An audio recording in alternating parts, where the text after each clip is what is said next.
There's a trick to riding on escalators when you're wearing stilettos. I was much younger. I was in my 20s and I was wearing very high heels. I was always like in a 3-incher, and I'm pretty tall, so I was really obvious. I've always sort of felt like Big Bird, just a real big, tall dork. You can't tell that by the way I'm walking because I have a lot of confidence when I walk, but it's just hiding the big dork on the inside. So anyway, I was wearing a mini skirt, which I was wearing a lot of. It looked more like a, what is it called? A tube top, but it was down on my hips, right? And I had black pantyhose on and black high-heeled shoes, and I was going down an escalator with my then boyfriend in a department store full of people, tons of people behind me. And at the very bottom, I looked at him and I said, I can't get my shoe out.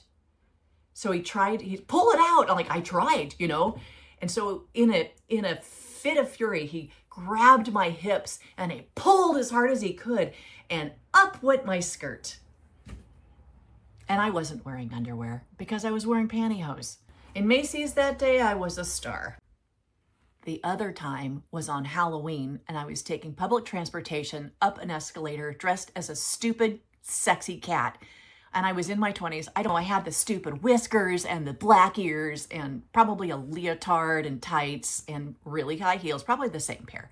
And I was riding up the escalator to catch my train, again, full of people behind me, and I couldn't get my foot out.